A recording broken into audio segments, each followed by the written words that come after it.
this other stuff. And you got per diem and that, but you never see your family. That's the whole deal. It's 7 days a week in pro sports, and you never, ever hardly get to see your family, depending on the time of year. So high school with me has been a great fit. Look, it's 10, 11 months out of the year, and you do get your time off. You can create your time off. You just have to put your foot down and say, look, you're not going to tread on my time.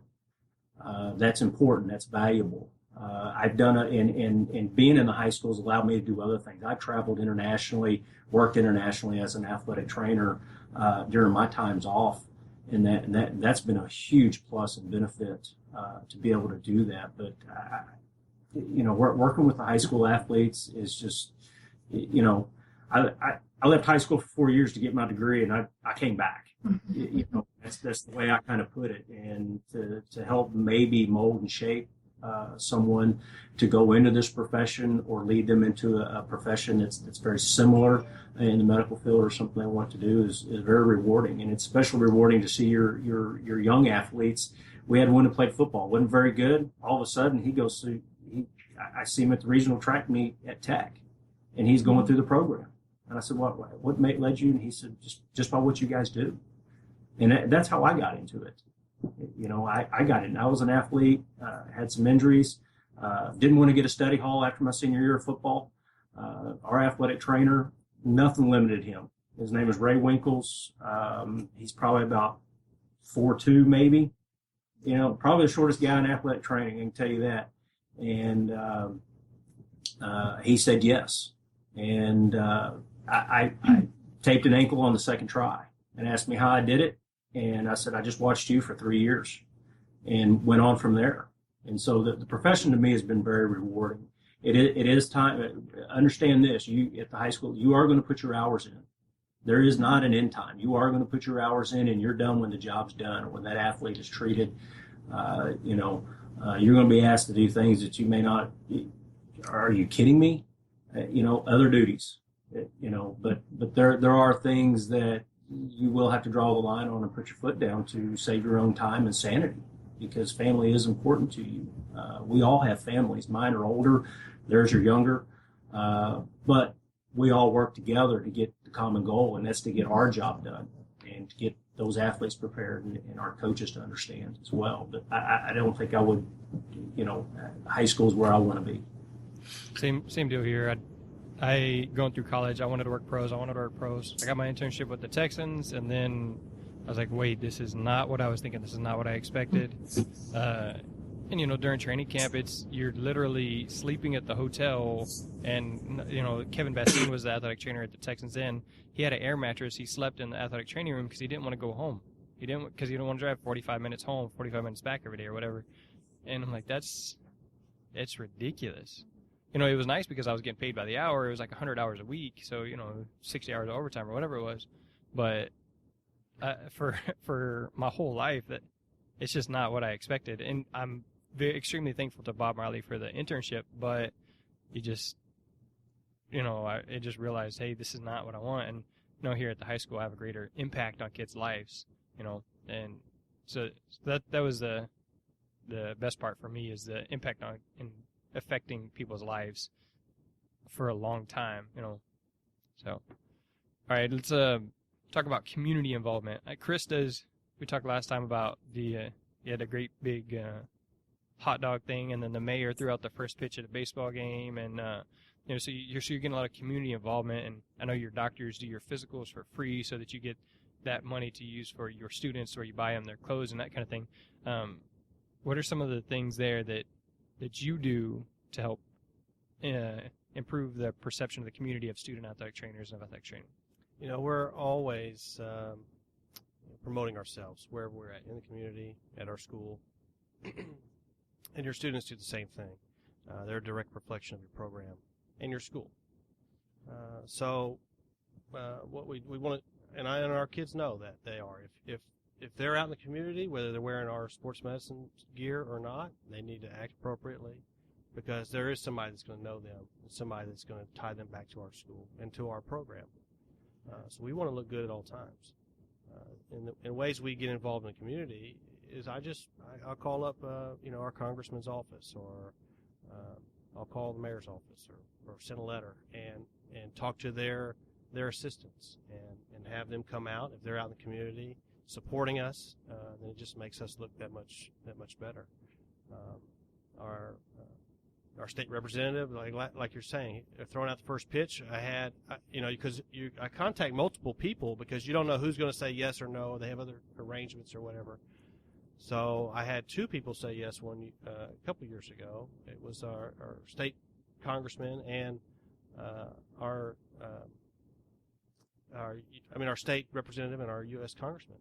And so I had brought them out for baseball and softball pitch, throwing out the first pitch at the same time. So we kind of had to be at 2 places at once, and we do our free hot dog night. We advertise that in the community, and we have a big hot dog eating contest that our transportation director won this past year, and he'll have to come back this March for National Athletic Training Month and compete, and we'll get hopefully some the big guys competing in our hot dog eating contest. I had 1 school board member in it this last year in the hot dog eating contest. So when the community sees that and that they support the athletic trainers, it just makes you look good. Again, those are things that I'm working on, trying to do those things. So I really appreciate the last time we talked and just the ideas being refreshed. So over there in Allen, what do you guys do to make sure that the community knows who you are, that they appreciate? Do you treat community members or the school board members, those kind of things? And what do you guys do there? Well, one thing that our football program has in place that we've done for a number of years now is Reading with the Eagles. And basically what that is our players and our student trainers and I believe some of our cheerleaders, they go to the elementary schools each week. There's 2 elementary schools per week throughout the football season that our kids go to and read with those kids. And those elementary kids look forward to that.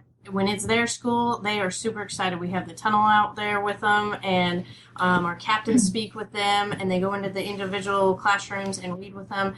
And our girls are going in with their polo shirts on and explaining what they do. And, of course, the kids aren't really aware at the time, but once our girls explain, hey, we do this on the sidelines, we help help players with injuries and talk about it with that, it gets those kids familiar with what our job is on the field, and basically promotes what we do. So it's been a really good program overall for Allen ISD. And we've had a few kids as a result of that. Mm-hmm. That's where they've first been introduced to it, and that's where one of the reasons they applied was because of Reading with the Eagles. And sometimes. We have a couple of bilingual student trainers here, so we've got a few schools that are ESL, and so it's usually that student that gets put in there with them too. But one of the biggest things, like you said, Chris, they're representing our community. So anytime they're wearing the school colors or anything with sports medicine on there, they are representing Allen, and they wear their clothes with pride because number one, they have to pay for them, and number two. They are part of this community, and this is a 1-horse town. There's only 32 square miles of Allen, and it's not very big. And so if something happens, people in this town are going to know about it, or it's going to look back on your program. One thing I can say is I'll have parents or people I don't even know. It's like, man, watching your girls perform on Friday night is just unbelievable. What do you mean? He said the way they run out. I mean. They treat every game like it's their own game when they're on the timeout game. They play whether that other team's playing or not on a timeout game. Man, them girls are just gone out there. And if our coaches ask for water, hey girls, it's timeout game, get out there. And so it pushes them. So the community sees that and sees them. But our big community involvement is Reading with the Eagles. Our kids do volunteer on their own. With other things, we have a lot of kids who do sign up for PALs and want to be involved in PALs. We have some who do their own volunteer work outside of here, whether it's volunteering at a hospital or whether they're working with special needs kids as well. They do a lot on their own here in Allen. All right, so as you were talking about that, Chris, why don't you tell them about your rivalry game and the belt? Oh, and you can. There's a picture of it on we have our our athletic training Twitter Mhm. site is at DHS_AT.